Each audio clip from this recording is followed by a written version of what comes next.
Are ya ready, kids? Aye, aye, Captain! I can't hear you! Aye, aye, Captain! Oh!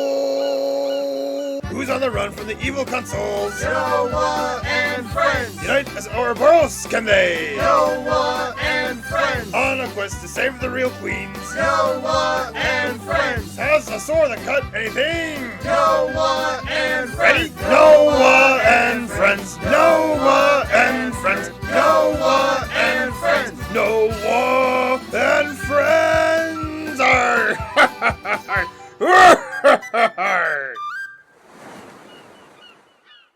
Hello my friends, welcome back to the channel. It's me, your boy D-Rex, and today we are continuing with our Let's Play series of Xenoblade Chronicles 3. Now normally we would just go ahead and jump straight into the recap of the last video because there's a lot to break down of what happened in the last video. But there's a couple things I want to address. First and foremost is the mic quality. I just noticed that in the previous videos that the quality wasn't as good as I was hoping with the microphone I was using at the time. So I've been trying to find mics, get different mics that would work better, and I'm currently using this wireless microphone. And it, in my opinion, it does a little bit better, but it's not the greatest. So I'm still going to keep trying to find microphones that improve the quality of the sound. So if you guys actually know any microphones that would be beneficial for me, please let me know. I would really appreciate it. But more importantly, I just finished New Game Plus for Xenoblade 2, and I am in love with the new title screen for once you beat the game. And I mean, this is just so adorable. So I'm trying to get some context for what the title now means, because like we know, if for those who have played Xenoblade 2, we know that Mia does have feelings for Rex. She pretty much comes out and it confesses it. But Rex, he goes, "Well, I love you too. I love all you guys." So this is basically this kind of reminiscing of, Melia and Shulk, where Melia has feelings for Shulk, but Melia knows that Shulk's heart lies with Fiora, and so she decides to keep her feelings quiet, but still be a supportive friend to both Shulk and Fiora. But yet, with Nia, in Nia's case, she is kind of open about it. But Rex, doesn't reciprocate those feelings, but becomes Rex's blade after that confession. And so I'm still trying to get a good idea of what's going on here. And now it could possibly be that Rex did acknowledge Nia's feelings, and we'll find out when we get to the Agnus Castle. Just because until the day I die, until I am proven wrong, I believe the confessing queen is Nia. So I guess maybe, one of two things is, the first one is just that, Rex is, Nia is one of Rex's most trusted blades now, that, that maybe Mithra and Pyra, bond themselves with Nia as well, because they're an Aegis blade. So they could, I don't know if they can have more than one driver. It's possible. But the other one is that how, like I said, Rex doesn't have just one girlfriend, not two, but 3 girlfriends. And if that's the case, I am both envious and feel sorry for Rex at the same time, because he doesn't have to please not 1, not 2, but he's got to keep 3 girls happy. So yeah, Rex. So we'll find out once we reach Nia, the Agnus Queen. So yeah. But enough of me rambling. Let's go ahead and jump right into the recap. Back in Xenoblade 3, we start off the last video in Colony Gamma. Why? Because Lance got the opportunity to actually be a teacher to one of the Colony members after, in the previous cycle, as I did off camera, everyone else got to teach someone, and he didn't, which he kind of felt bummed out that he got left out into doing something like that. So, of course, to his surprise, that when someone asked him, this caused him to be really happy, and I mean so happy that even when Uni's sharp, witty remarks came flying at him, he's just like, I'm in such a good mood, I'm just gonna brush them off. Though that happiness quickly turned into confusion, and I was right there with him, because the boy who asked for his help in teaching him with whatever it was that we didn't know at the time, his name was Nemuki, and the confusion was like, okay, hey, so I need you to go to the training grounds and fight a bunch of my colony members. And Lance was like, okay, but I thought I was supposed to be teaching you something. It's like, oh yeah, but it's like, I never got a chance to, interact with Kevis's up close and personal before. So I just want to see, what the differences are. And so I was thinking, oh, okay, so he just wants to see the different fighting styles, right? Okay, I mean, I get it. He wants to, maybe see how they could incorporate Kevesi fighting styles into the Ignian fighting styles and vice versa, stuff like that. Like, okay, I think I see what's going on. So we go ahead and make our way over to the training grounds where we do all of the fun fighting stuff, where then after it was all said and done, is the realization of why Namuki asked for this basically training session was because he wanted to study more of the physical attributes that each of the Kevesi has that they bring to the fighting instead of just their own personal skills, which, when I say that out loud, the biological traits do factor into their fighting capabilities, such as like how Noah, he has a very healthy balance of skills that can help him adapt to almost any situation on the battlefield.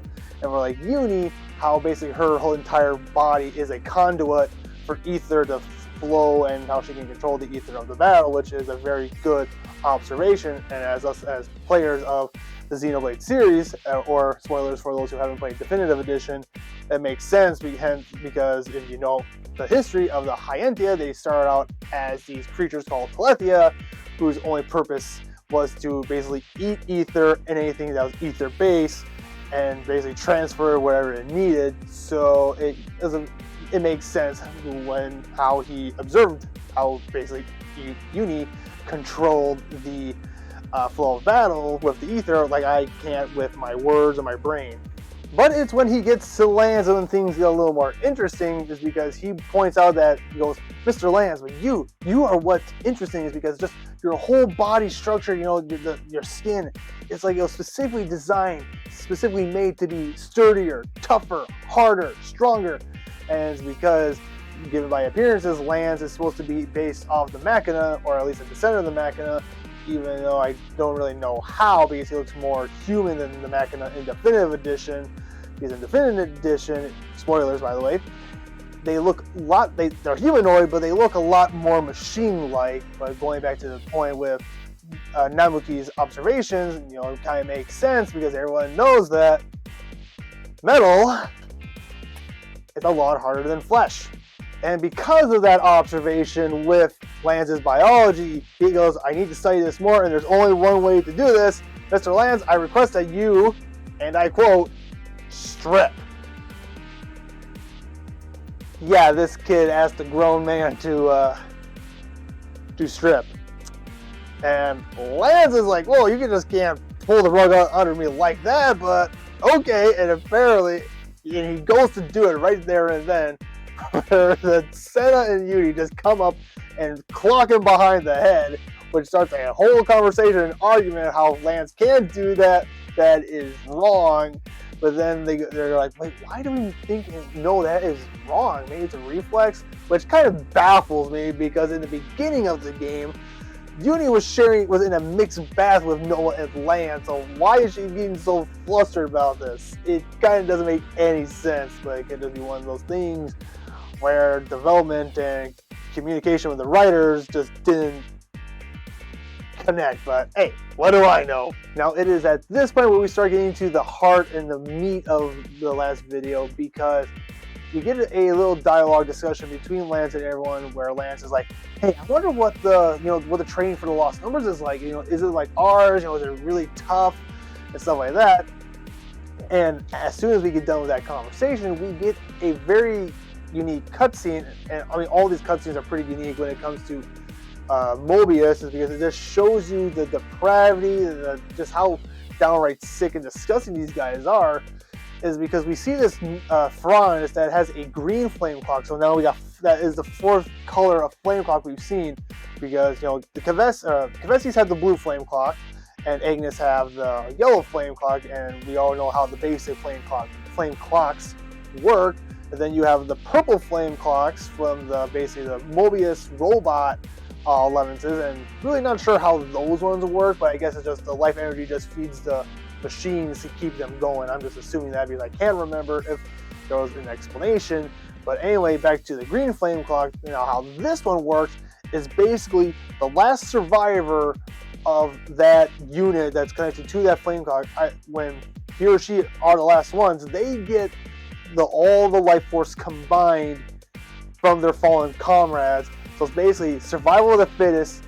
The strong live, the weak die, and it's just like, again, it takes up the disgusting creepiness level of Mobius to another level, which again is very good storytelling.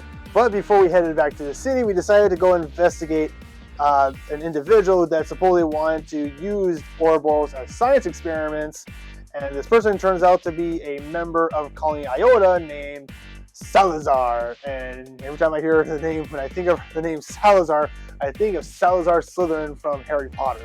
And kind of like Salazar Slytherin, this Salazar was being a little sneaky and tricky with trying to get the Ouroboros to participate in her little experiment by cutting off their ability to get notifications when supplies drop from the sky. And they're like, well, dude, that is just rude. We gotta go and get that notification power back. So they run across the desert, find her, fight her 11s, and basically it was, oh, I just wanted to test you guys out to see what your ether power is like. It's just like supercharged, and we could change lives. We can help improve things for people. And it's just like, so you just wanted to know if you could harness Ouroboros' power to generate ether to distribute to where it was needed to help people. It's like, why not just ask? I'm sure they're more than willing to help. All you had to do was ask. Science people. Why are science people in these games? They all have to be cryptic and sneaky like. That doesn't make sense half the time. So after we got done wasting our time with that chick, we headed back to the city to where the Lost Numbers do all their training. And things get a little weird, I'm not gonna lie, because I'm still having a little hard time processing all of it. But Lance was looking at the training, and he notices how it looks tough, it looks brutal, and we get a flashback of Lance fighting Garv. If you don't remember who Garv is, he is that little prick who likes to pick on Jorn, Yarn, what his name is. I'm just gonna call him Jorn. Anyway, we see in the flashback that Lance and Garv were in a type of training session, mock battle or whatever, and when Lance beat him, Lance got a little medal for whatever it was that training session was, and he makes the comment that the Lost Numbers and them, they were pretty much the same, like how in no matter what military setting they were in, there was a pecking order, there was a hierarchy, because only 6 members of the Lost Numbers would have been certified to become Ouroboros, and it just kind of, it was really hard. It was just kind of weird. It was like, Lance, where is this coming from? After this, the team decides to go to the shopping district to get some food, and while they're on their way over there, Lance notices a young kid, balancing, juggling balls, and he's like, it catches Lance's attention. He's like, what is this kid doing? And the kid's like, oh, well, I'm doing my job. And Lance is like, your job doesn't look much like a job. And the reason why Lance saying this because he's pretty much been in a military system for so long that if nothing contributes to a fighting effort, a war effort, it's kind of a waste of time. It's kind of pointless. And the kid's like, well, I mean, probably compared to you, yeah, it is pointless, but that doesn't mean something pointless now will become pointless in the future. And he's kind of got a point there, because I mean, if you think about it in our own history, the Wright brothers, people told them they were crazy and stupid and it's pointless to try to fly because humans would never fly.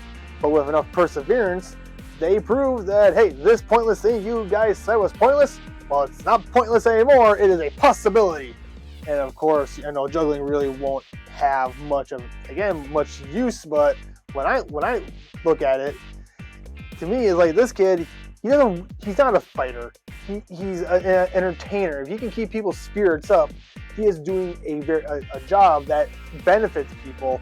So, and then he goes, like, hey, I just want to live the life step by step how I want, without someone who has a higher authority than me always telling me what to do. That is completely reasonable in my opinion. And this gets Lance thinking even more when the alarm goes off, which has all of the Ouroboros team to book it to the war room.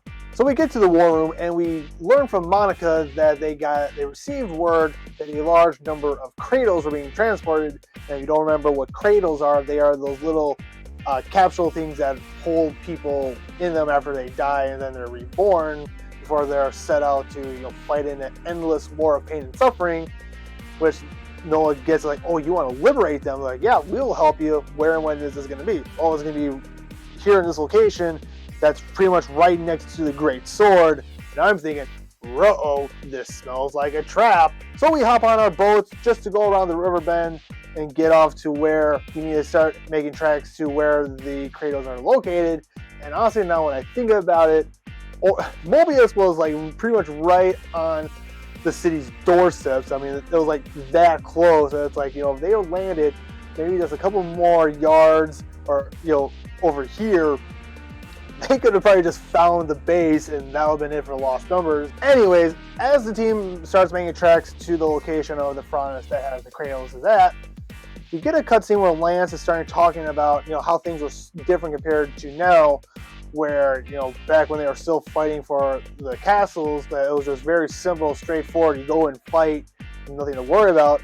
Like Senna and actually, I need to back up here quick because like Senna, when back in the city, after Lance was done talking to the kid, Senna goes like, "Hey Lance, are you okay?" He's like, "Oh yeah, I'm fine. Nothing's bothering me." And she's just kind of like, she's basically like has that expression like, "Are you sure?"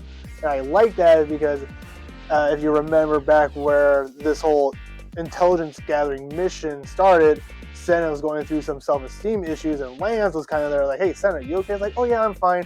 It's like, I mean, they're both supposed to be, the tough, strong ones. Nothing gets to them, and I just kind of how they both kind of notice that, and they're trying to help the other, but at the same time, they're trying to protect themselves, not to make their emotional problems the burden of other people. Because, as I said, they're supposed to be the tough people. Anyway, back to the discussion. Lance is like, he's like, "No, I'm just, speaking how I feel." And he's like, back then, again, as I said, it was simple. They just fought. They went from point A to point B, no thinking, no nothing.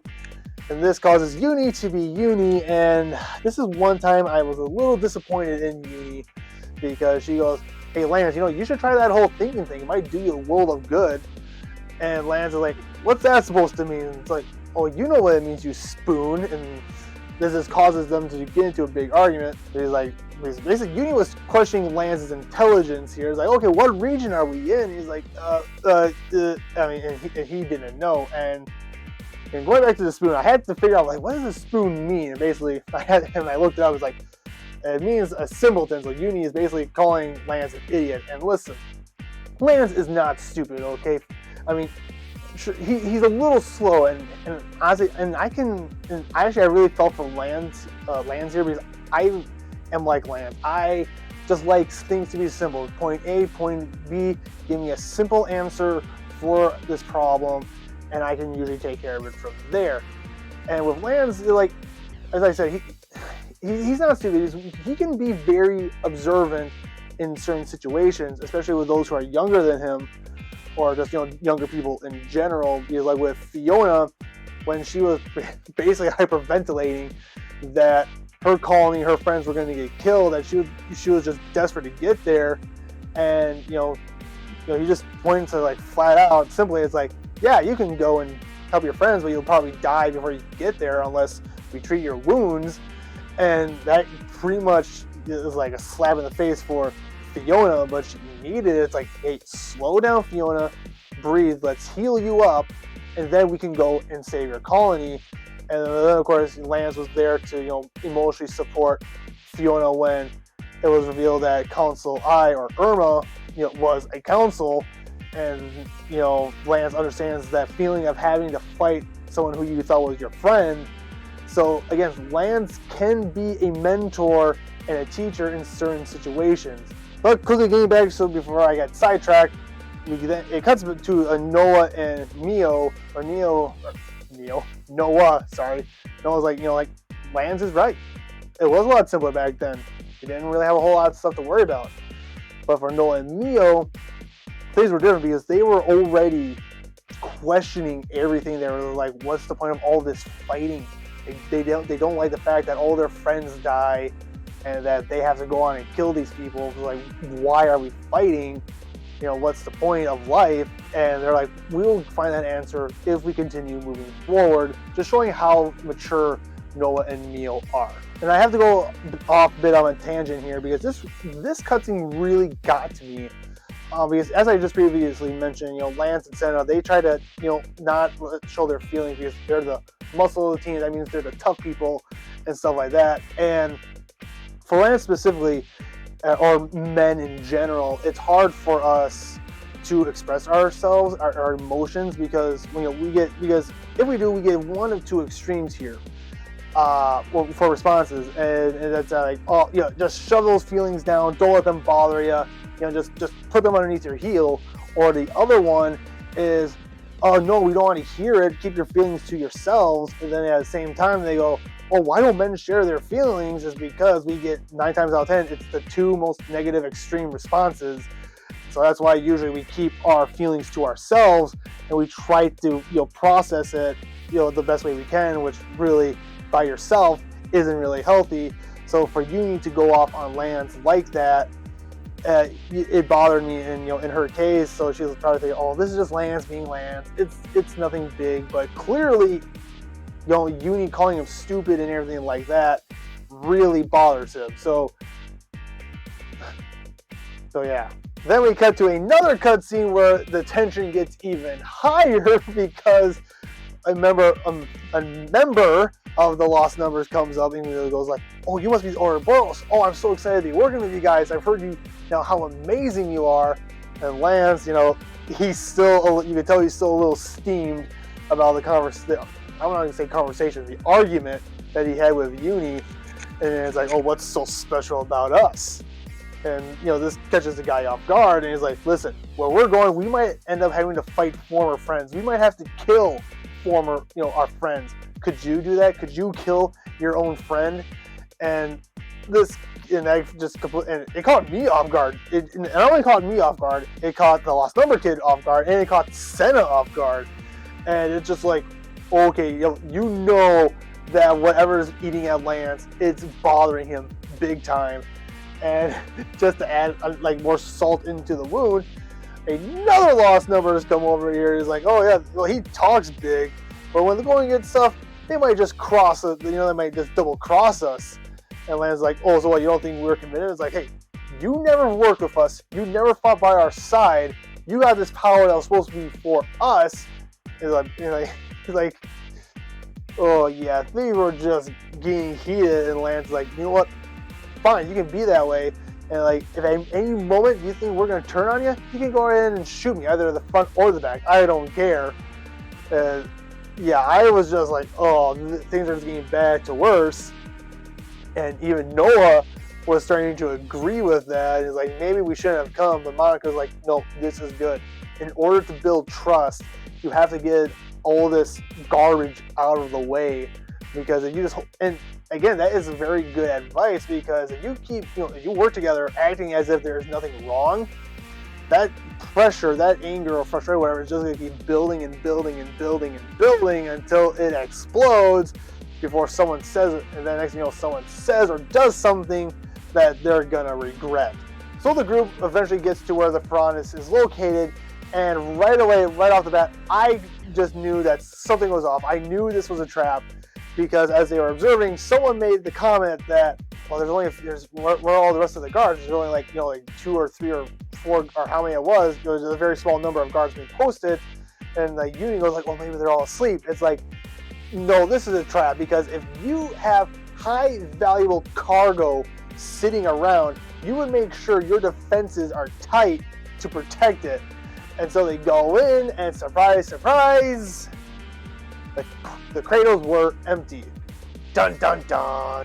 Lights flash on, and to Noah, Uni, and Lance's shock and horror, who are the ones that were who were assigned to this Pharaonis? Well, it was Garvel and his unit. And Lance points out that, hey, I heard that when these guys got transferred to Colony 8, Colony 8 wasn't destroyed long after, And if you look at them, they're in their second term, which confirms that these guys were killed when Colony 8 was destroyed. And as you can tell, we see that now they are serving the councils in a more vicious manner, because Garvel, he goes like, we were specially trained to take down the lost numbers. We are the elite. We are the best. We're taking you down. Like these guys are out for blood. And this is basically where they pull the rug underneath and they wake him up to reality. And Tanya's like, you may be elite. Turns into Ouroboros form. He's like, but you better check yourself. And Lance is like, always the same, Garv. Always thinking about yourself. And then, of course, Garv is just like freaking out. He's like, no one told me there would be monsters. Mommy, help! And that's when Council H, I believe that, yeah, Council H appears, belittling Garv's like, you fail, but don't worry, Mommy is here. And like literally, she referred to herself as as Garv and his unit as her children.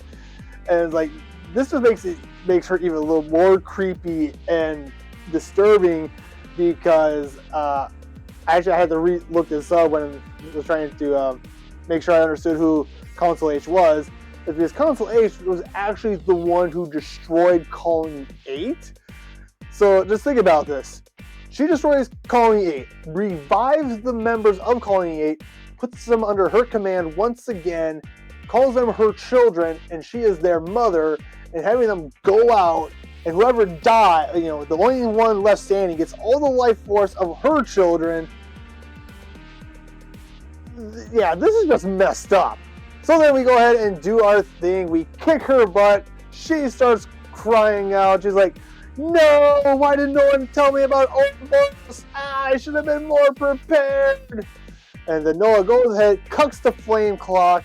Garv is just, now having a mental crisis. Lance literally punches him, knocks him sense to him to calm down. He's like, listen, your flame clock's gone. You don't need to fight anymore. And Garv's like, not fight, get snuff. That's all I know. What am I supposed to do? So instead of getting an answer right away from Lance, we jump cut to where basically Lance is the guy that he was arguing with earlier before the whole fighting went down. Basically, trust has been formed between those two guys.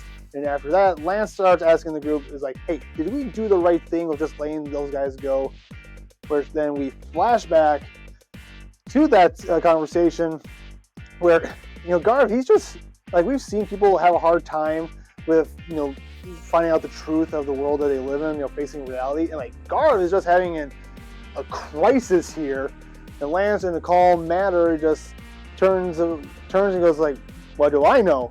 Because I guess, he's still, I guess it wasn't until that point he was still trying to figure things out. And even now, I guess he was still trying to figure out, what's he supposed to do in life. But he gave a very simple answer to Garv, which is like, hey, instead of taking life, why didn't you try protecting life? And he's like, hey, Colony 4, where you've heard of it, right? He's like, yeah, well, it's in the Forest region.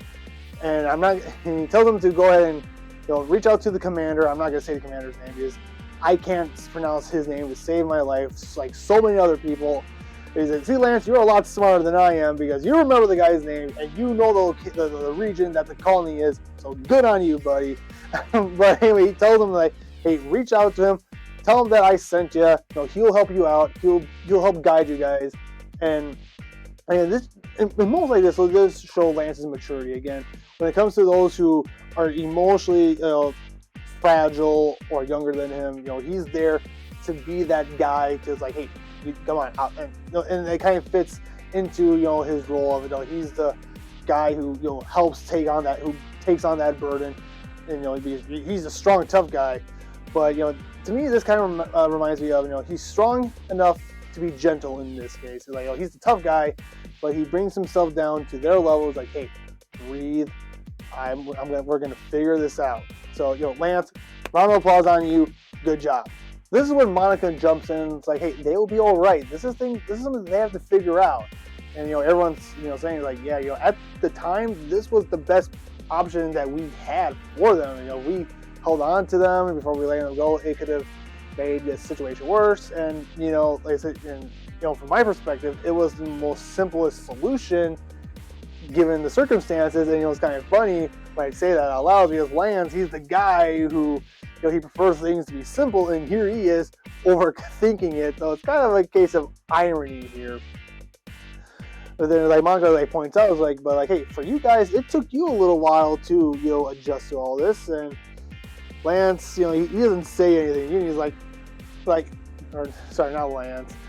Uni. Tyon is yeah, if I recall, Lance was the one that took the longest to adjust to all this. But Uni's nah, he's just shy. He was just shy about opening himself up to us. And Senna jumps in and is yeah, he's just a big teddy bear. And Lance is shut it, you guys. You're a bunch of jerks. It all ended on a good note, so that's always good to see. And so we jump back to the city where they're all eating food and stuff like that. And Lance, he starts contemplating. He's I'm free now. I can do whatever I want. I can eat whatever I want. But I want more. He looks up. He sees the kid juggling. He's or do I have it all backwards? And do I have to start with myself? Now, this was a little confusing. I'm okay, Lance, what are you trying to say here? And I think I broke it down to where basically it was kind of a balance, a juggling act of, he wants more in life, but he needs to also be content with what he has right now and still look for those opportunities to keep moving on in life. I mean, that's just the way how I interpreted it.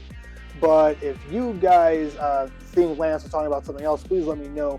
But I think it was at this point that Lance was trying to get, he was starting to get his footing on where he is in life. And I said before, I said again, these side stories with the heroes, and especially the main characters, because with Uni, it was kind of clear, with her story that she was still concerned, dealing with the fear of the councils and stuff until she finally overcame her fear with Council D and, well, not Council D, X. It was X that's where she finally got over her fears of the council and other stuff. And for her, she said it wasn't for closure, but I think it was. But anyway, back to Lance. This whole thing, it seemed a little kind of out of nowhere. But then, as I've taken time to reflect on it, is because these were apparently a lot of emotions that Lance was keeping buried deep inside himself. And oops, I hit the mic. And it wasn't until he was put in these, high tension areas where you start seeing cracks in his armor, where these emotions start getting out. And, that is a good thing, that, it is healthy to get these burdens off your chest, because, as I said before, you keep all of that stuff buried, locked in. It's only a matter of time before that dam bursts, and it's better to get that off your chest sooner than later. So then we wrap things up by going back to the island base camp, where we start out with the infiltration mission for the prison camp.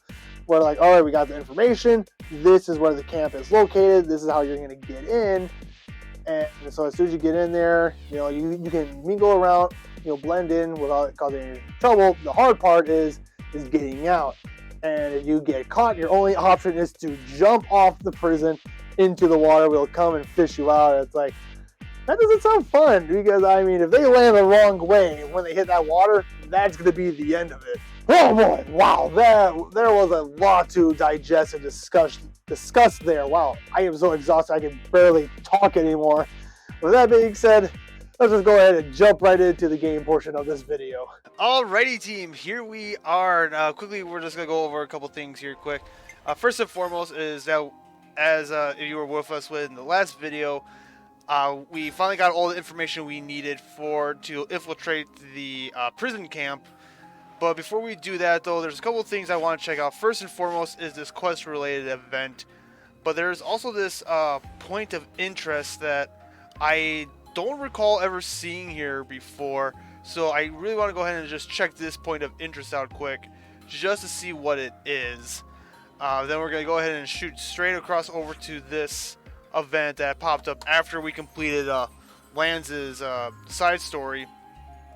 But more importantly, I noticed a while ago that there is this amiibo thing here, and I actually took the time to actually look at it, because usually with these amiibo things I just kind of gloss it over and not paying attention.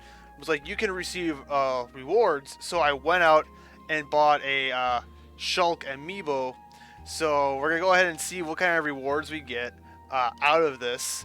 But I gotta be completely honest though, with this amiibo though, I don't know why, but there's something about just the way Shulk's face looks. I don't know how well you can. Yeah, it's kind of blurry, but just something about it that seems a little uncanny. I don't know, just something about it just seems a little creepy. But anyway, let's go ahead and we're gonna do this. So go ahead. What kind of? Okay, you be okay. Oh, I'm sorry. Okay, I gotta start using amiibos more often and buying more. I only have this is only the only other amiibo I have. The other one is Lucina, but like oh my god, Shulk is he is a living legend. I mean, you get to play him or equipped him as a blade in Xenoblade 2, and now we actually get the Minato sword.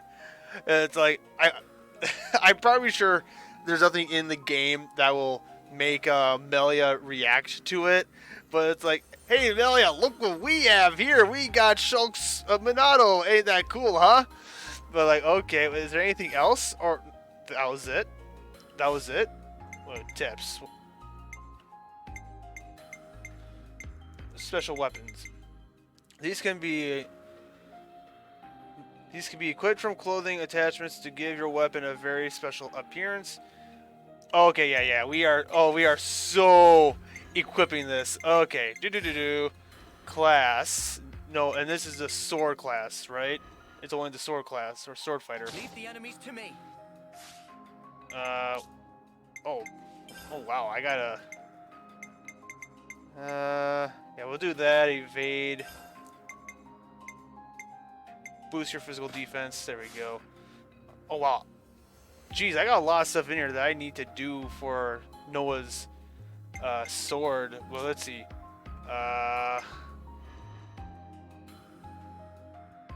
Oh, attachments. There we go. Oh, that is cool. Okay, we're gonna test this out here, but I'm gonna quickly go ahead and get Noah situated here. So I'm gonna do that, and we'll be right back. Alrighty, team. So we're gonna go ahead, go over here. I forgot. This is where all the high-level monsters are at. I don't think we are quite ready to take on some of these monsters here. 70. Well, I mean, I guess we could, but I don't think it'll be recommended. Like, how do we get over here? Oh, we have to go up there. Okay. Okay, guys. So as you can tell, I decided to actually do this for to test out. It's kind of hard to tell from a distance, so let me zoom in here. But yes, as you can. Oh yeah, so it's only sword fighter classes that can use the Minato, and we just lost 2 of our healers. And oh yeah, this was a bad idea. Oh, okay. Yeah. Why did I think this was a good idea? I don't know. But Godzilla monster, yeah, help us out here. Are you gonna fight it or not? Are we doing all the heavy lifting? Okay, no, he's helping us. He's helping us. That's good. But yeah, as you can tell, so yeah, oh, this is really cool that Shulk's presence is once again felt in the world of Xenoblade. I mean, it just goes to show the type of character that Shulk is, that in some capacity, he is basically interacting, getting involved in all 3 games. Yeah, it's just, wow, it's really cool.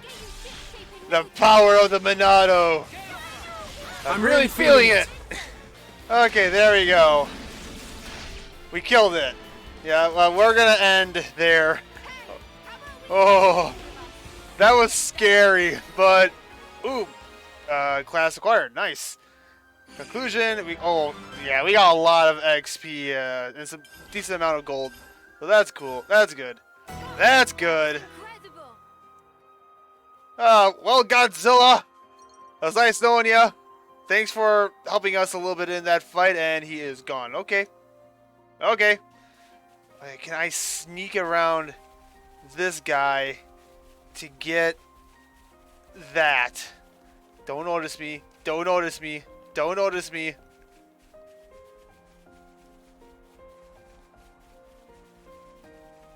We should be able to use some of this. Okay, can we get it? Okay, we didn't need to fight any monsters for it. Okay.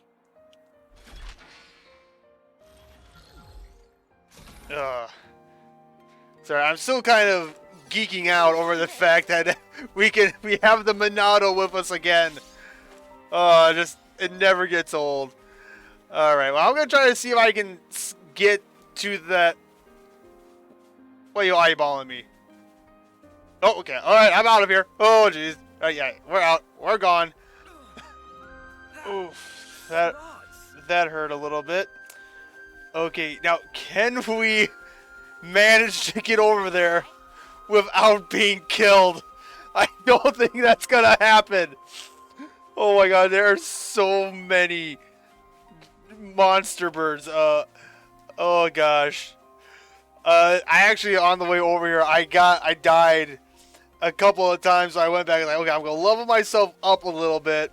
I went to one of my camps and I leveled myself up a little bit, thinking it might just be enough of an edge to try to survive this horror.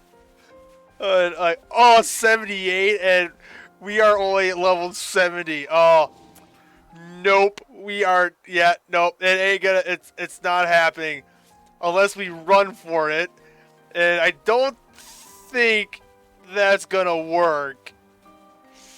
Yeah, I think in order to get there, we will have to fight this guy. Because I think like one hit and we're dead. I mean, what the heck? Funzai! Run! Run! Nope. Yep, that one is as well as expected. I guess we're gonna have to come back to do this at some other time.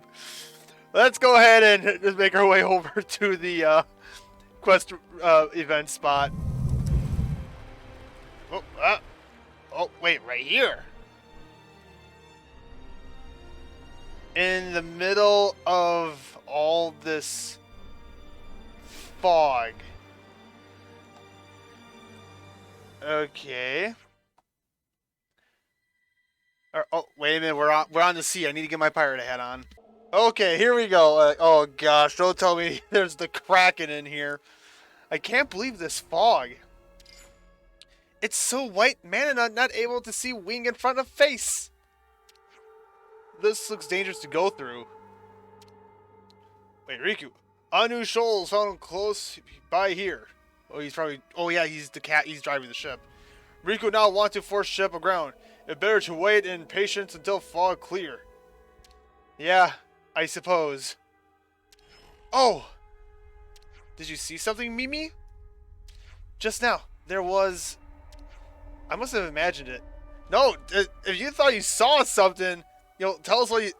If I've watched plenty of movies, if you think you see something in the fog, just tell everyone, it's like, hey guys, this is what I thought I saw. You never disregard it, especially when you got this creepy music playing. Mio, Senna, take shifts on watch. Ooh. Whoa, and the fog is suddenly gone. Look! No way! The fog's clearing. What in the world's going on? I don't know. It might have to be related to those shark things, or maybe this little thing swing by us. White fog on Etheria Sea. Okay, is there another one?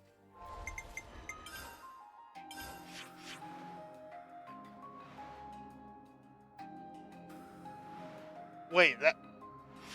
That's it? There's nothing else. And it's a two-part discussion, so where is the third one? Or the second one?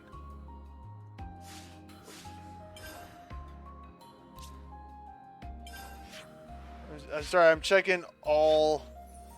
You gotta check all the other regions. Okay, guys, so... I can take this silly thing off. Okay, so I cheated a little bit. I went on... I had to jump online to try to figure out where the second discussion point is. And it said, you know, it's... The second discussion point is here in the city. Over by the shopping district. So, we're gonna kind of look around here. It's like, yeah, east of where the, you know, like there's some stairs, and there. Did you guys hear something? Yeah, basically, you gotta go where there's a bunch of stairs, and there should be a discussion point. So, like, yeah, here's a bunch of stairs. And but there, I'm not. Where is it? You know, is it over here, maybe? Oh, hey, Gray. I know you're not going to talk to us. But it's nice to say hi every now and then.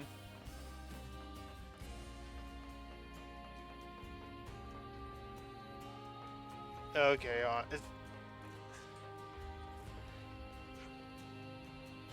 or maybe over here?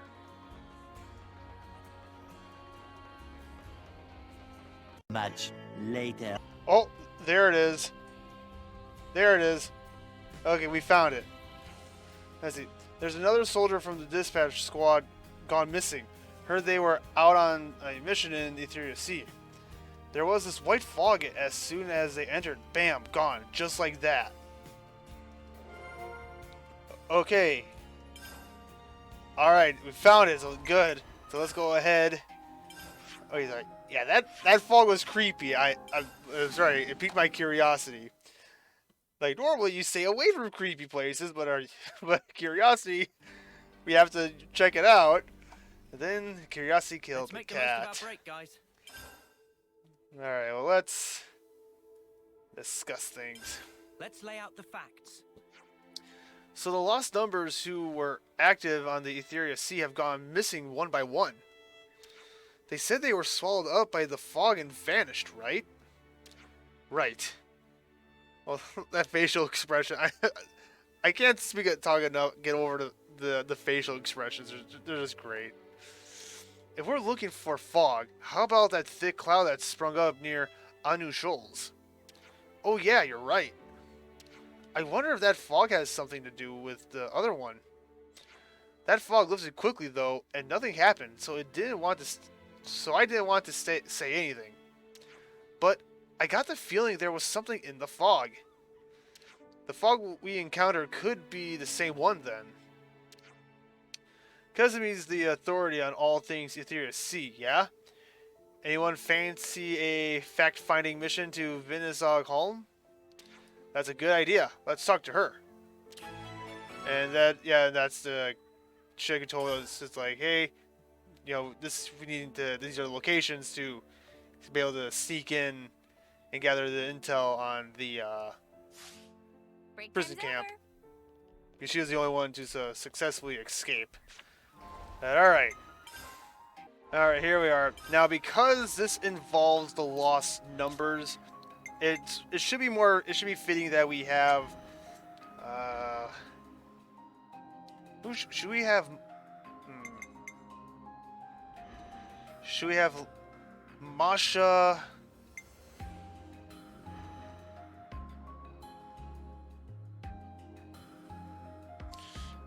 Masha or Veronica or Gray? Who should we have join us?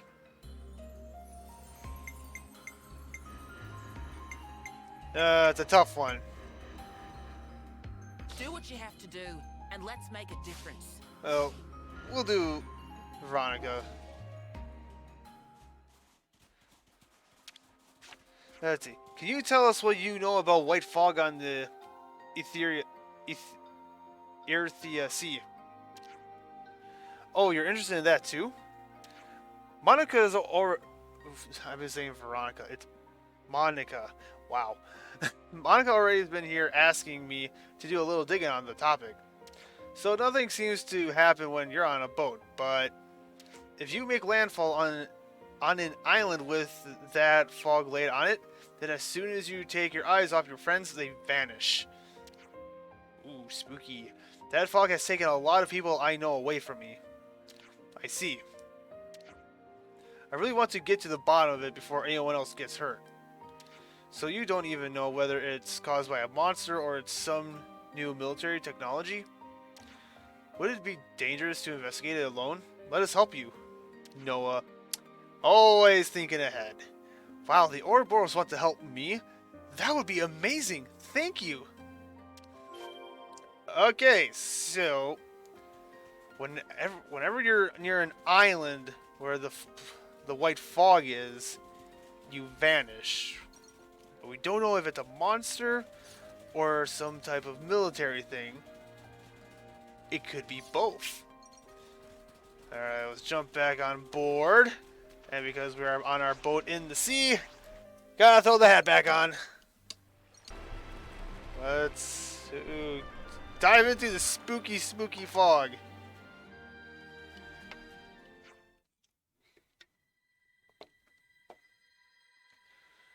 This is just like the fog we saw the other time. I have to say, I don't think there's anything actually in the fog. No, you're right. I don't sense anything in there. She's using her ears to try to pick any sound up. Let's wait until it lifts and investigate somewhere else. Okay, nothing there. There's that hand. Yeah, that's gotta be the Mechanis hand. The fallen arm. It's like, I mean, relatively speaking, it is pretty close to where the great sword is. So, I mean, yeah, again, if that is the Mechanis hand, oh, I'm just gonna geek out. I really want to get to it at some point. Or maybe we already have, I just didn't pay attention. Or notice. Either way, kind of the same thing. Oh. Whoa, did you see that? Yeah, I did. Looked like one of the little jellyfish things that fly around here. I did indeed. So it is a monster. That shadow has to be a monster, right? We don't have sufficient data to determine if that creature is responsible for the disappearance, though. Okay, true. I mean, it just could be a critter just passing through, but chances are I think it might be the culprit. Well, nothing's going to happen as long as we're on a boat, according to Kasama. Correct. We should find a suitable place to make landfall and search for the fog on land. Now, according to my calculations, as to where we'll find the fog, what do you say to heading in the direction of Agnus Shoals? Aye aye, set a course for the fog monster. Riku's not gonna like this plan at all. As we go back to where we pretty much started this quest. Well, not really though, because we're more like over there, but it was relatively close enough. And there it is. Right there. And, back up. There we go. Now, what happens? So yeah, like when you make... Oh, we've been here before already. But there was no white fog the first time. Ooh.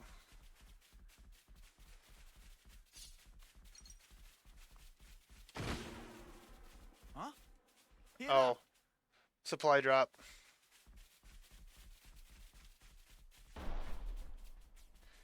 Dang, that thing's noisy. Supply drop. Looks like we might get lucky. Well, Lance, we got more important things to worry about. Like what this is. Can't see anything worth seeing. Well, the Nopon were almost just covered by it. The shadow we saw wasn't that big. We don't even know what it looks like. Oh, wow. The things just get, whiter. Oh, that's creepy. Like, before I could see Monica, and now... Oh, I think the fog is getting thicker, or my eyes are just playing tricks on me. Like, Monica's disappearing. Oh, the little jellyfish monster. Gah! Okay, so maybe it is the culprit. Did you see that? Sure did. There.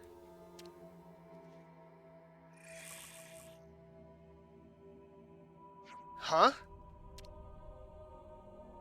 Oh, they're all over the place. Watch yourselves, everyone. We're surrounded. I thought there was just one. Look, we brought enough fight for everyone. Oh, there's Uni with the sword. Oh, creepy. Don't lose focus. Oh. Oh, well, yeah, we should be able to take care of this relatively quick. Again, relatively being the key word. Alright, everyone power up. There we go. There we go. Oh, that was easy. Some monsters can really sneak up on you. Good to know. The way they moved without a sound and attack without you realizing makes sense that people use the word disappear. Yeah, especially when you have this fog for them to cover your their presence. It really does. And there's a... So those things must have been making the fog. And there can't be any more of them. And there can't be any more of them about because the fog's all cleared up. This should at least help stem the damage. Let's report our findings to Kisame. So interesting that there's also monsters that can affect the environment. Interesting.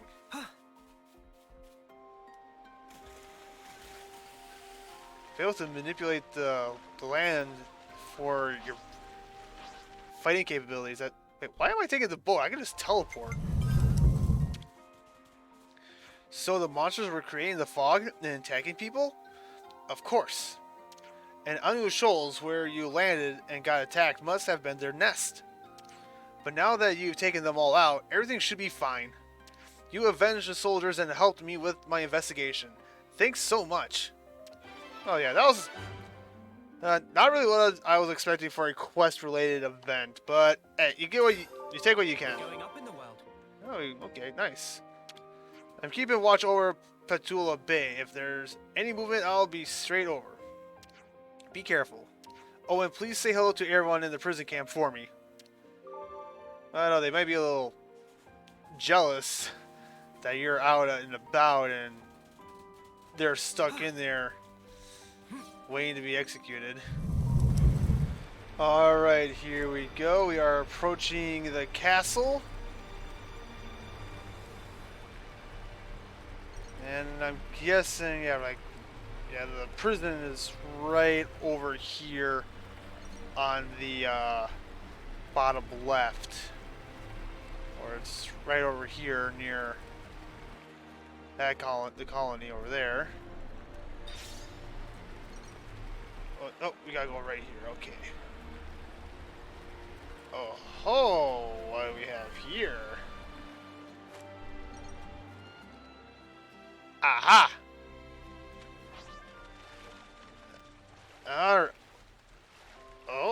Another camp? What kind of place is this? Just as we'd heard, it's unlikely we'll be discovered here. Let's take the opportunity to rest, then proceed with the infiltration. That's a good idea. And Monica, I know you said you weren't going to come with us, but you are now. Haha. Let's make the most of our break, guys. Alright, rest to progress the main story. Alright.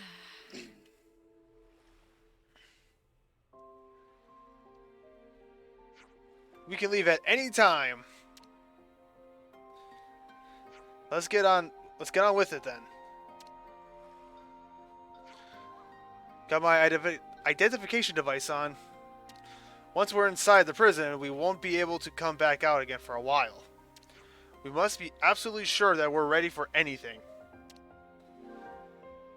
Infiltrate the prison? Yes, we've been putting this off for too long. Let's go. Okay, the rest is up to you. I'll get back to the city. Thank you for all you've done. We'll do our best to see this mission through. Monica is staying in the city to lead the lost numbers and won't be able to... Oh, come on! No, Monica!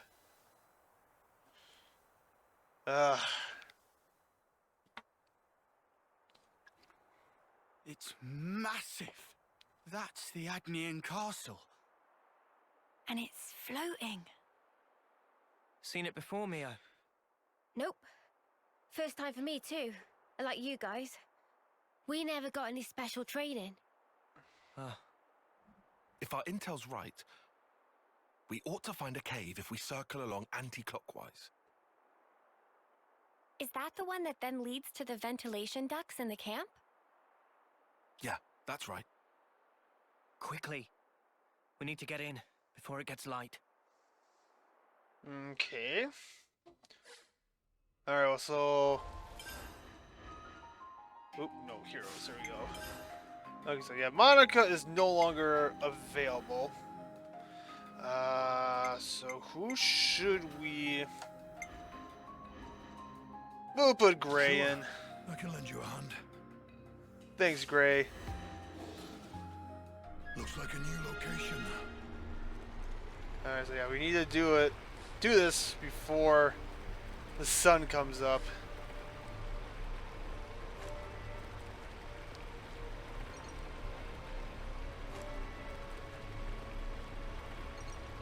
It's not like no one will be able to hear a boat driving by.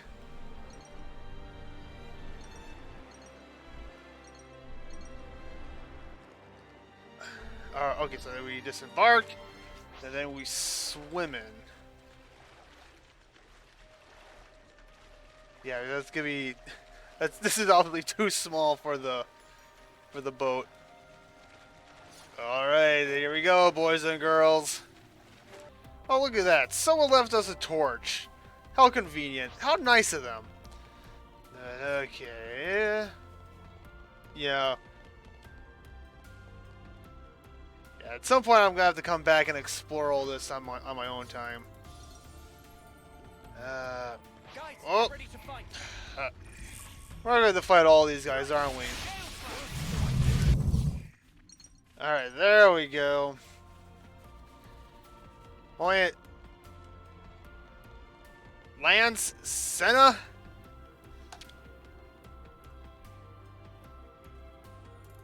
I think this is the place. If we break through this wall, we can get outside, right? Alright, Senna, we're up. Got it. I'm with ya. There he is, the two powerhouses. Oh, they're good. They punched it. Dang. I would not want to be on the receiving end of those punches. First Keves Castle, now Agnus Castle. Guess it had to happen eventually. Yeah, to realize that your leaders are just nothing but puppets used by the bad guys to make you fight each other in a needless battle. Yeah, that's good. That would, rock someone's mind. Oh, that's a rare one. This is something decent, right? Oh. Dang, we're already this high up? Cool. Hey guys, is it a bad time to say I have a slight fear of heights? It's not a total fear of heights, but it's a slight fear of heights. And hold on, I'm sorry. I'm looking at this outcrop of rock. I know, just looking from this angle, it looks like the head of the more ordained Titan. I'm wondering if that's what it is. I'm trying to see any familiar landmarks for all the Titans from Aldrest. He's like, the Uranian Titan's pretty obvious. Okay, there's the back end. Well, it's daylight now, so we think we're gonna be. Realistically, I think we would be spotted, but. Watch your footing, guys. Yeah. But I'm sure the game's gonna gloss that. Sweet. Over here, we just gotta commit to the motion. Gotta commit to the motion. Oh, and I forgot Work the. with me. Here we go. What's her name though? The girl that had that weird conversation with Senna. I'm Looks like there's no turning back after this. Well, oh, sorry. Sorry, Uni. Didn't mean to cut you off. But so the third one, starting from the left, the third one in that girl. I forgot her name, but I hope she doesn't become a traitor. But I mean, if she was going to betray us, now would be an excellent time to do it. Oof. Okay. Okay. Oh, there are all the lost numbers.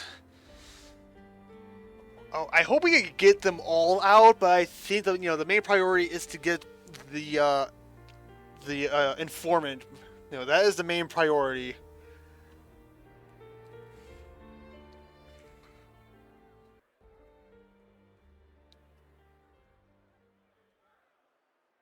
Good morning, you snuffing reprobates. Beautiful morning today. If only I could appreciate it. Didn't get much sleep. Do you know why? Because the eclipse draws ever nearer. How many of you are getting made an example of on Hope's Rest this time?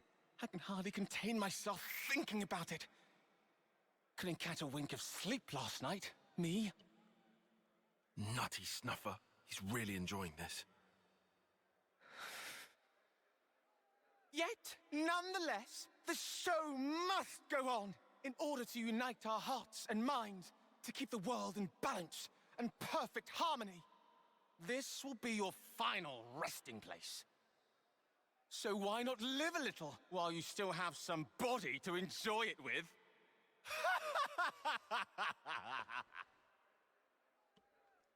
Cuckoo! I'll give him something to enjoy. What term is he even? It's not like he'll have that much longer than them to live. Ah, bollocks. It's okay. I'm not Yeah, bothered. Uni's like, oh wait, I hate shoot. people like that. Like, sorry, Mio. It's like no problem. Is this about the right place? I can't tell from the data we've pulled. We'll have to check each route systematically.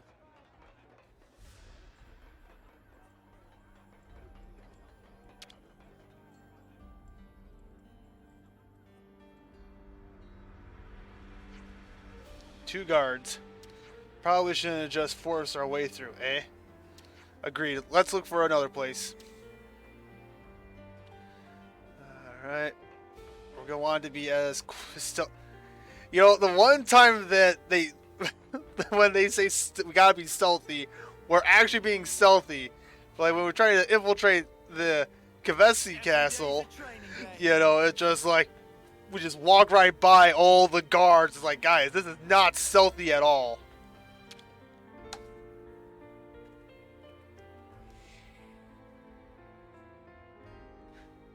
This is a warehouse of some kind. According to the schematics, that's what it is. What do you think, Noah? There are no guards, so we should be able to proceed. You're right. Seems safe enough. Let's get down through here. Oh, hold up. Shouldn't we be taking off our eye patches? As far as I can tell, the people being held in here don't have them on. Makes sense. Good call there, Lance. Good call. Topographical info updated. Yeah, you don't want. Yeah, if they have those eye patches. Made it inside. Come on, everyone, get in here. Now we have to find this Ghondor customer.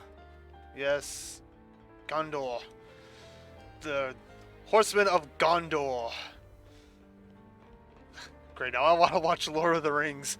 The Knights of... First time here, isn't it? Oh, yeah. I'm thinking, yeah. The Horsemen of Rohan, not Ghondor. Wow, I'm getting my kingdoms mixed up. Oh, and you know what's like, we look so different because... Oh, they're fighting? Oh, boy. Also, we are not standing out. I mean, we're wearing basically normal Kavesi and Agnian military uniforms. So we stand out like a sore thumb here.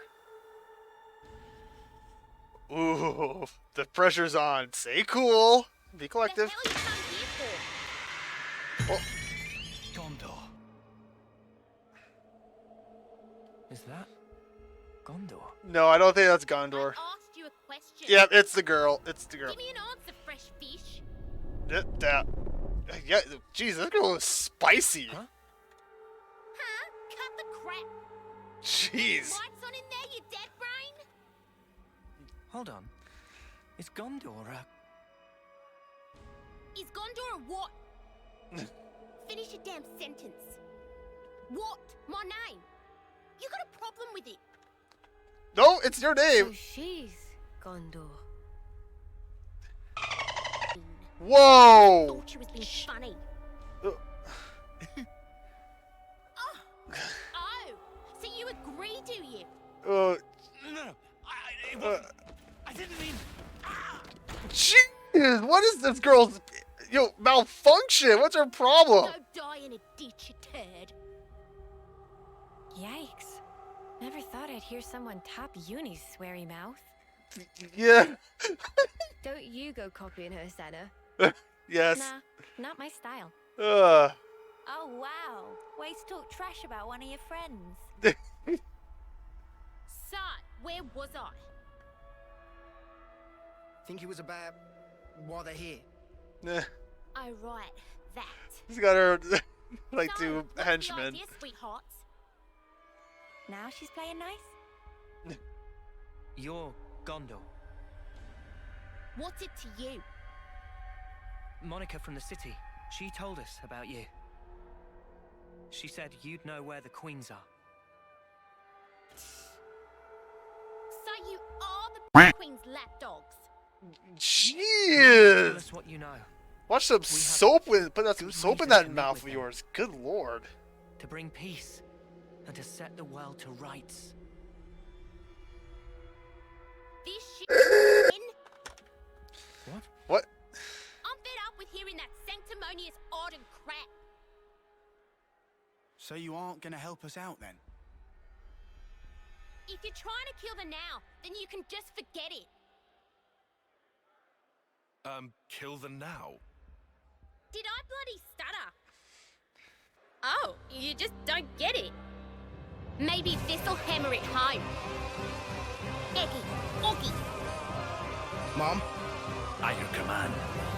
give this lot a bruising and dump him in the trash. Mom? My pleasure. Wow, things escalated quickly. Hey, great. You wanna help us out here? Oh, I have no idea what. Oh, she's got boxing gloves, and those are. Oh.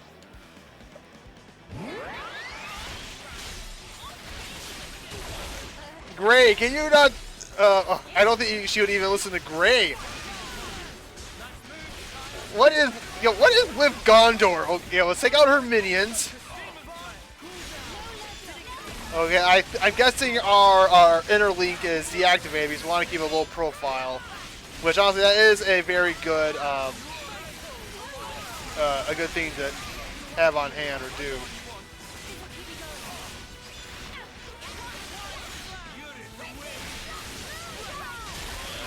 There we go.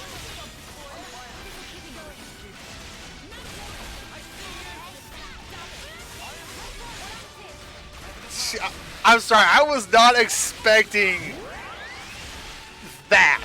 I mean, that just... I'm left utterly speechless. It's like, hey, we're here to help you and get some information and all this and that. It's like, oh, I'm sick and tired of hearing all that from the you-know-what queen. It's like, what does she have against Monica?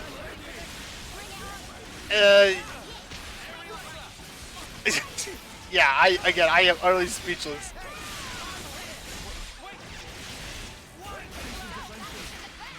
Oh, come on, Gray. Oh, hey, you leave Neo alone.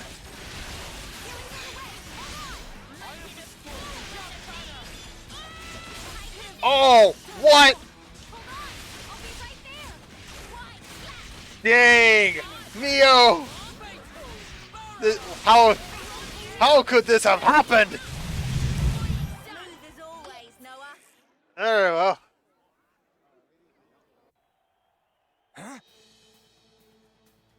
Uh-oh.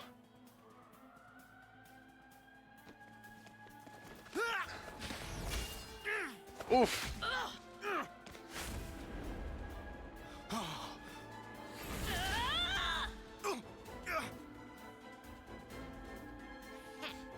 I put all my love into that one for ya. You better appreciate it.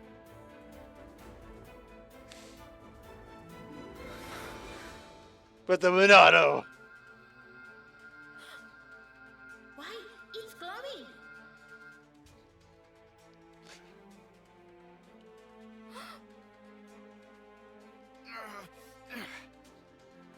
Careful.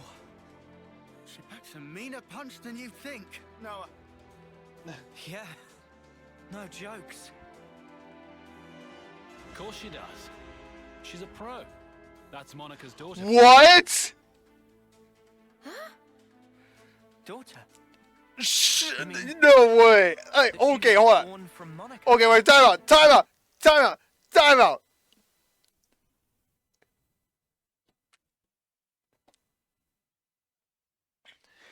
So Ghondor is Monica's daughter.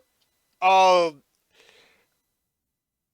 I'm sure we're gonna get some context of what she has against her mother of all things.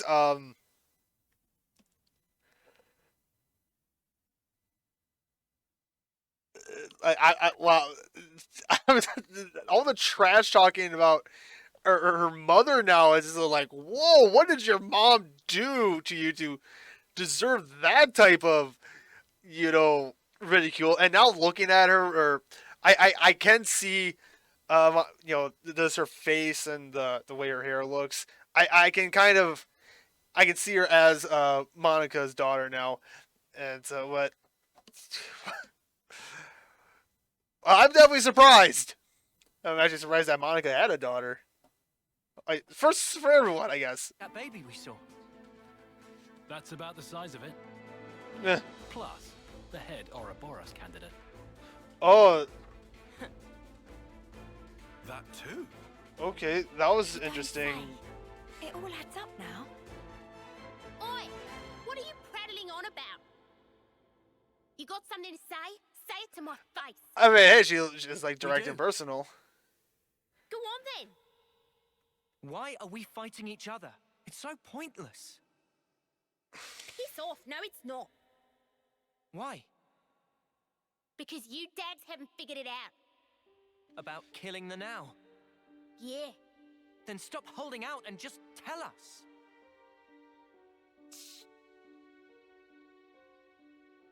Set the world to rights, you said. Yeah, I did. Not sure if you're just being self-righteous, but take a look around. Think about how many lives it's cost. Running after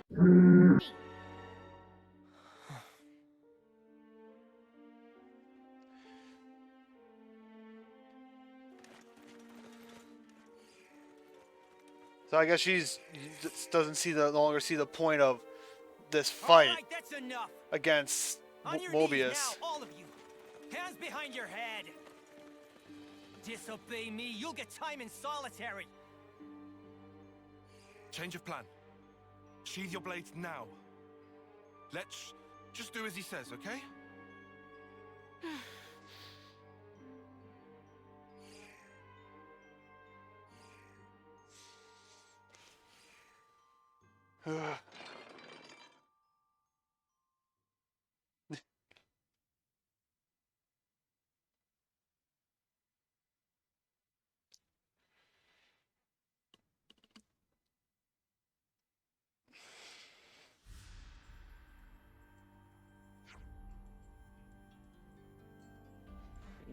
Wow.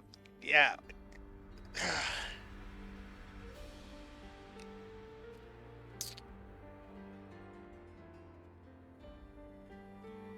I'm sorry, guys. I'm just thinking back by everything, and it's like, yeah, we thought Uni was bad, and it's like, no, Ghondor has got the mouth of a sailor. Good night. And it's like, oh, this bad-mouthing lost child is Monica's daughter. Like, okay. Okay, so I just going off of what I learned just now. It's like, okay, so she was the top candidate to become an Ouroboros, or become Ouroboros. Then she got caught and put in prison.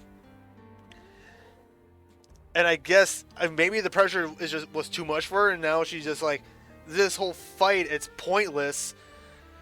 And it was interesting, though. The other girl, I forgot her name, but remember the flashback with the council, whatever. Like, as soon as the guy said, first in line, top rank for lead role in the Ouroboros team or whatever, she was like, like that. I'm betting there's some jealousy there. I don't know if these were old friends turned rivals or not, which honestly I'm not gonna be surprised if that's the case. But yeah, it looks like there's some mother-daughter issues going on here that hopefully gets rectified in the future. But anyway, okay, got it. Stay safe on your end too. Jansen and the others are all in the same cell, it looks like. If they didn't notice us coming in from the outside, I think we can call step 1 of the plan a success. I wonder how we're supposed to get Ghondor to work with us. Yeah. The way she said we were trying to kill the Now, sounded like she might take some convincing. Yeah, and what the spark does that even mean? Yeah, like, what do you mean by kill the Now? I have no idea. But I think I want to ask Ghondor about it. Lots to talk about. Talk? Dude, I'm not looking forward to raising a mere ruckus just to get out. That seems not strictly necessary. What do you mean? You're new around here, eh? If you don't stir yourself, you'll miss grub, you know? They even feed us? Well now, of course Manna would be all excited about that. Well now, seems we have more freedom than we initially assumed here. Let's look for Ghondor. Oh boy. Looks like a new location. Here's a good spot to catch. Cell 1. Oh, is there's a quest-related event inside the prison? What the heck? Wait, oh, there's a lot of people to talk to. Let me talk. Those Ouroboros are pretty daring to bust into prison by themselves. Reminds me of when Ghondor came here. It wasn't such an event when she came here, was it? But this time, well, let's talk. They've been making us work the whole time we've been locked up in here. What's more, Agnus uses the stuff that we produce to carry on their war. If something that I made hurt one of my friends back in the city, I don't know what I'd do.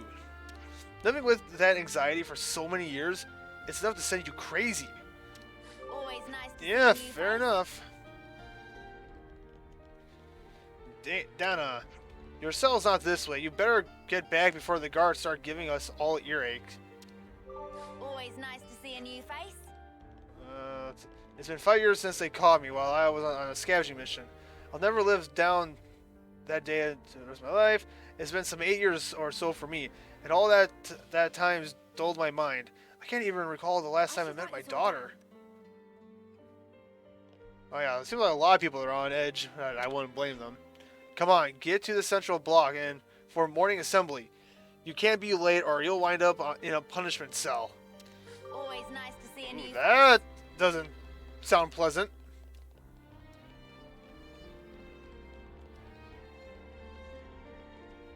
Oh, there's no pun.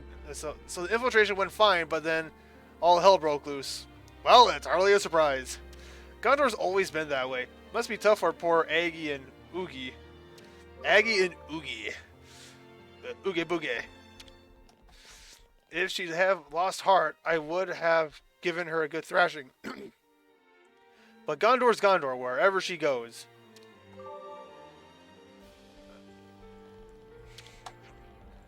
There were a lot of soldiers in this prison who I know well. It was devastating not knowing whether they were alive or dead, so it was a huge relief to see they're still alive. I know the mission here is to rescue Ghondor, but I also want to make sure that we get everyone else home if we can. Yes, that is a very, that I am in the same boat there. It's like, primary mission is to convince let Ghondor come with us. And I mean, if we have to, let's just knock her out, tie her up, and go. But that could lead to more problems. Well, let's go ahead and talk to this guy. And how is there a quest-related event inside a prison? Nothing for sale to friends here. Please do jog on. Okay. Okay. Can Ruggy Scurgy help friends? Shilshil asked us to collect stones. Oh, Ruggy Scurry had some of those. What do you mean by had? Ruggy Scurry lost all of them during prison labor times. Ruggy Scurgy, not slacker like Momama, so tried very hard to search, but too many scary people, so could not find. I see where this is going. Fine, we'll go on a stone hunt for you. That's very helpful. Any color, okay. So bring findings back to Ruggy Scurgy. A quest inside the prison. Wow. Good to add more names. What are the odds? Perimeter Woodland. Okay, well, I want to talk to the rest of the city. Riggy. I always get sad in the lead up to the day of the eclipse. A spectacular of slaughter. I'd rather be dying... spectacle of slaughter. I'd rather be dying in battle. Why did I have to get myself captured back then? Good to add more names. Well, I mean, unless you give us all the full context, I won't be able to help you there. Olivia, or Olive. The identification devices work pretty well, it seems. Just take care the guards don't see our little modifications. And drawing attention to yourself by interlinking is absolutely out of the question. Got it? Yeah, which makes sense why we couldn't access it in the fight. Just imagine, though, we could access it in the fight against Ghondor, and we just turned to Ouroboros, and yet no repercussions for it. The lost numbers locked up in the prison camp were all captured during missions they'd undertaken. They've remained here year after year with hardly a hope of getting out. And we had no idea what kind of life they've been leading here.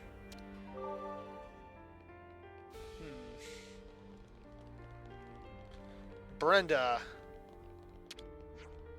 They really pulled the wool over these Agnian guards' eyes. Plenty of my comrades have been telling them that Mobius are pulling the strings, but they won't believe a word of it. Good to add more names. Yeah, well, I mean, like a lot of people that we've met, they didn't really want to believe the situation they were in.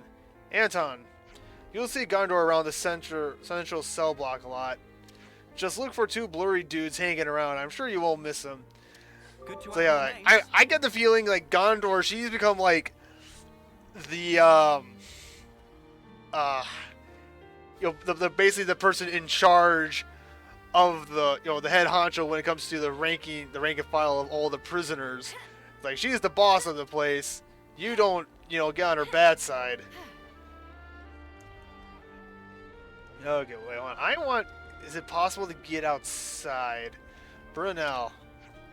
10 long years I spent in this prison camp. That's a humdinger of a stretch. Humdinger of a stretch.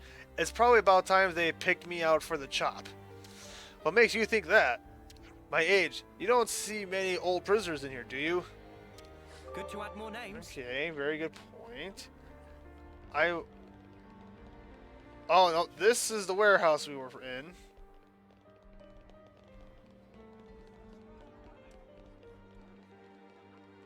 I wonder, is there a way out?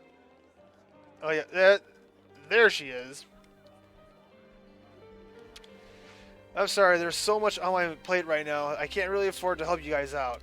Sure thing. Could you spare us a few tips at the very least?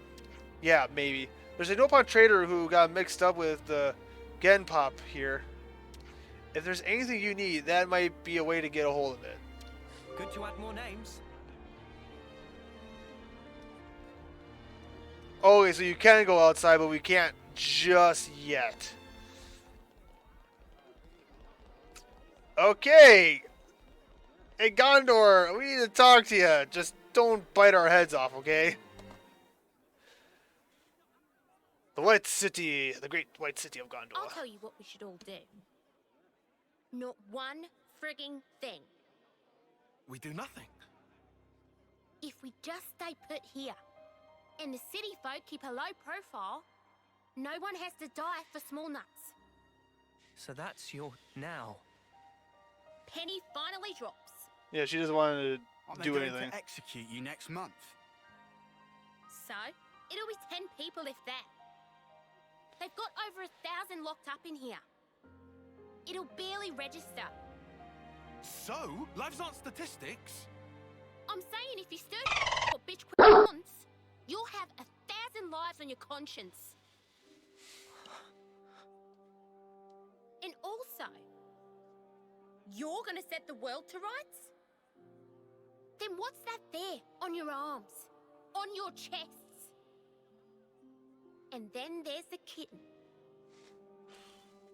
Little more than a month left. You must be the most eager of the lot. That's enough. Huh. Just shut up about the world already. Yeah, she's lost the will to fight. All this holier than thou crap. You're only doing it for yourselves. You just fight out of self-pity. Flailing around thinking you can make a difference. When I see off lives, I do it with purpose. I feel like everyone else. I'm already frustrated with her. Mia. Just one more day, one more minute. You've no idea how many lives we've sent. All the friends we had, wishing they'd had more time.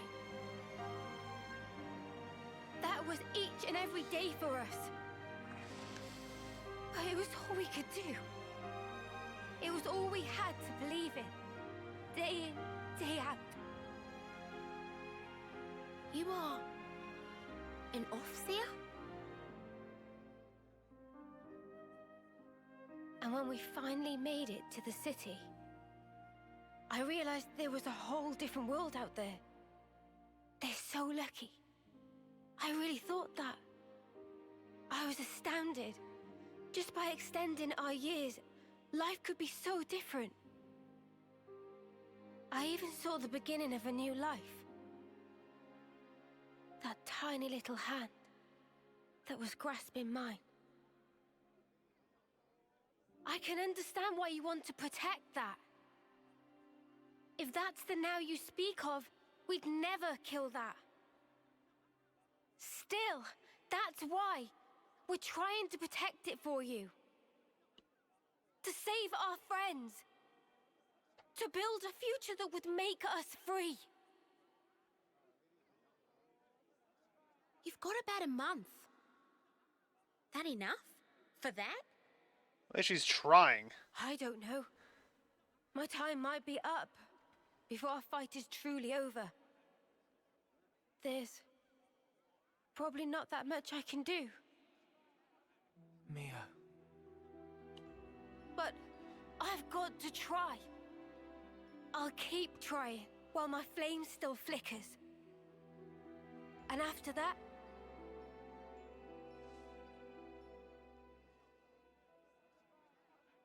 Yeah, we gotcha. We'll carry on your will. Right, Noah? Of course. I don't really want to imagine that. But there's just no running away from it. All we can do is move forward. We have to. That day, Guernica entrusted us with this power. And because of that, we made friends with former enemies. Believe us, your now is safe with us, as is the future. So, that's your argument.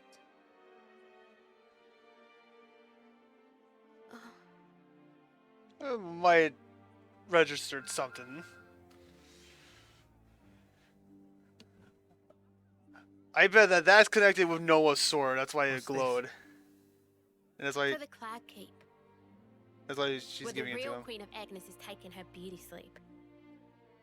You'll need that to get in. Kinda like a key. This thing took a liking to... names? Noah. Mio. Noah and Mio. I'll remember that. Anyways. The doodad reacted to you two when you teamed up. Oh, okay, both of them. It was probably like telling me to give it to you. Thank you. You're helping us now? Yeah. Still hate the fact than you. But hey, the what's name did pick you, so. And I did promise. Promise? In 3 days, Agnus will be holding a large-scale training exercise on Daedal Isle. Of course, that means minimal security for us. That'll be our chance to escape. How, then? Well, the only way I know how. Am I right? You Passion right through. Yeah. I've got a bad feeling about this. All right, Obi-Wan. Yeah, the proverbial's gonna hit the fan. Them's the breaks. Take it or leave it. All right. In 3 days. Just do some prison things until then. Oh, wow. Oh, just try to keep in line, would ya? We don't want to draw attention. Oh, like how you did? Keep that in mind. Oh, and a quick word of advice. When all is lost, let him hear you roar. Got that? Oh, yeah. I thought... release the power of the All that power Ouroboros. you wield, that's exactly what it was meant for.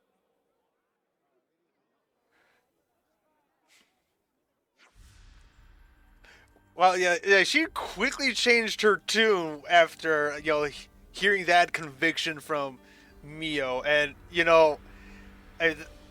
I was like, that is how you inspire people. It's like, she was already, knocking them down, Ghondor, just like, oh, well, you guys, you have very short time limits left, and yours is the shortest of them all. And he was like, yeah, so what? We've lived a life where it's just fighting, killing, with very short time span that we have in our life, but yeah, we got to see the world you live in. We want to protect that. We want the people in our lives to get a chance to live that way. It's basically like almost reminding Ghondor why she joined up in the first place. Not like just be because just like her mother and grandfather were doing it. They either put her into this. And so she just kind of went along with it. We don't know the backstory of the relationship between Ghondor and Monica, which I hope we get a little more in the future. But I mean, Gurnikin, her saying, what's his name or whatever. That's like, oh, come on. There's some serious family problems here. So it's like, oh, not like everything else going on in the world is dramatic enough. We got some family problems going on with the leaders of the Lost Numbers organization. We're done today. Scuttle back to your hole, you rat dastards. And yeah, she's back. If we keep crowding together like this, a nice Mr. Jailer might show up and rattle your empty heads together. No worries, we'll clear out. Before you go, just one more word to the wise. If you're gonna pretend to be model prisoners, you better put some effort into the jobs the guards give you. What kind of jobs are they? It's different depending on the day. Anyway, come here again in the morning. We'll be here. We have to wake up early? Looks that way, sweetie. Noah, would be a good idea to sleep early today. Early to sleeping, earlier to waking. True. Right.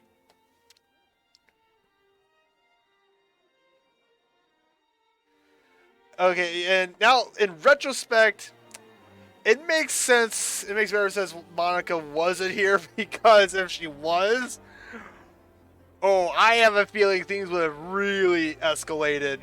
And I'm sure they're going to get escalated when we get her out of here. Leave it to me. Look at that. A real critical mass of weapon grade bleep, if I ever saw one. Pardon? This was all my mother's idea, wasn't it? Don't be getting any ideas, will ya? Doesn't matter what kind of hot shots you guys think you are. If you're in here, you stick to the rules. Blunt, but okay. Good gosh. The maturity rating definitely has gone up as the series has progressed. Okay, hold on. I need to check something out here quick. Okay.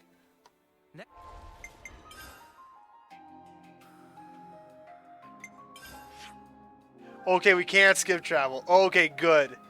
Because okay. Because like I know, like in Definitive Edition, there were some points in the game where you couldn't skip travel, but yeah, with like in Xenoblade 2, you didn't have that. You could just skip travel wherever you want, whenever you want. My plumage is everywhere. Oh, we just cleaned your clothes, and so it's like, okay, it didn't really make sense in like certain instances in the game where it's like, hey, no, you can't skip travel. I'm glad they brought that back in this, in the third chapter in the series. Let's rest and heal up. I was getting kind of sleepy.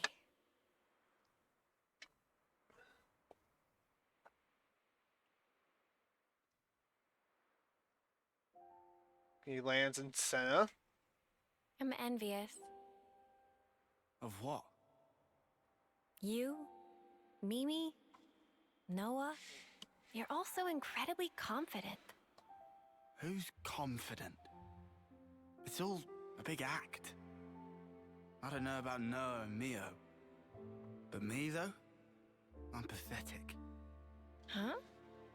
I'm just acting tough. To pump myself up like I'm not a wimp. You think you're a wimp? Yeah. I'm a lot like you. But look, what's wrong with that anyway? If we're weak, there's room to grow. Right? Remember the first time you became Ouroboros? You yelled, "Lance, come with me!" Huh? You reached out for the strength you needed. Okay, I'm sorry. I need to talk about it again. Because, you know, as I stated, you know, earlier in the video, that how Lance, you know, when he can recognize, you know, this is where, you know, Lance proves, you know, I don't want to say, you know, his smarts, but I guess he's able just to recognize, you know, if someone is emotionally unstable or whatever. Because I mean, he's that tough guy who has a heart of gold, and he's very understanding. Is like, again, he's not book smart, but I'm just repeating myself here. But it's like as soon as like Senna starts opening up to him or whatever, and that shows that level of trust that Senna has in Lance, and it's like, okay, she's going through some stuff, and I can relate to this, And so, now he's trying to, make her feel better, to get her to think positive about herself. Lance is a great guy. Our friend Yorn, he became Mobius. But that wasn't him. That's his life's purpose? Like Spark it is. So I think maybe I want to figure out the purpose of my own life. And that connects to and if you sorry, and yeah, I'm sorry for pausing, but that kind of goes back to Lance's story quest. And I'm glad I did that first, because it just really helps tie everything in together. Because if you remember at the end of it, I want more, and so on and so forth. It's like, or do I got backwards, or do I need to start with me? And it's like, yeah, he wants to grow stronger, but he needs to look at himself. And it's like, okay, where I'm at now, and where do I want to get to? But I just can't obsess with having more and more and more. I need to be satisfied with who I am, and use that to help myself grow. At least that's how I look at it. I could be totally wrong there, but anyway. And surpass me, I'll get even stronger than that. Oh, wow. I won't be doing it for the recognition, nor to be liked. I'll do it for myself. Okay, I'm sorry. Oh, I apologize. Now when he said that, sorry, it clicked with the flashback that we have with Lance and Garv, that badge. Like he got recognized. It's like, oh yeah, look at me, I'm great. This again, tremendous, because of that backstory that we got. Now this just shows amazing character growth for Lance. How he has matured since back from when he was in his second term to now. Amazing storytelling, amazing character development. Yeah, Monolith, you guys, you do an excellent job. 2 thumbs up. Even if people don't recognize it, right? We're here. This is us. Let's keep being true to ourselves. What's wrong with that? Yeah. Same old Lance. Same old Senna. Never stop being you, okay? Yeah, what's important is like... On purpose. Yeah. Huh. You mind if I pinch that mindset? What you talking about? Friends don't need to ask. Huh? Huh?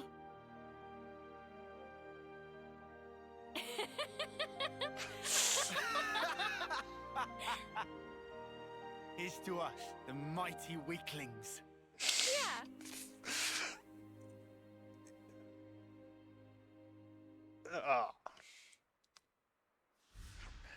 That was such a heartwarming scene. I'm sorry. I'm sorry. Yeah. Hey, let's keep going before I start gushing about all that again. I did all the gushing already. Is everyone ready? Oh yeah. Ghondor told us to go to the central cell block. It's about the same time now as it was when we infiltrated the prison. What if that foul-mouthed jailer's there? He'll no doubt be at the morning gathering. Like, oh dear Lord, we gotta listen to that guy. Okay then, shall we go, my fellow model prisoners? Good luck at hard labor, everyone. Hope we get off lightly. And it's kind of like, Lance and Senna, again, their whole thing is working out. It's like, hard labor, guys. Oh yeah, this is gonna be fun. Only those two would find hard labor in prison entertaining. All right, team. Though, I think this is where we are gonna leave off for now. We didn't really get a whole lot done, but we finally made some, at least from my opinion, some significant progression in the story. We finally, got to Ghondor, and I thought Ghondor was a dude at first. I'm sorry, because that name sounds masculine, but it's like, oh wait a minute, Gondor is a girl. Is like, wait, Ghondor is Monica's daughter, and honestly, I wouldn't expect, you know, Monica's kid to be like that, but I'm beating a dead horse here. But yeah, she lost her will of fire. She lost her will to fight, but then, you know, Mio comes in clutch, you know, and kind of it's like, okay, I'll give it one more shot. I'll give it one more go. And it sounds like, you know, the first one that the first queen we are going to free or attempt to free is the Agnian queen. And again, unless I am proven wrong, I believe this queen is Nia. And so, like, oh, I'm really looking forward to reuniting with everyone's favorite flesh eater. But anyway, thank you guys so much for joining me in today's video. Like and comment, and I'll see you later.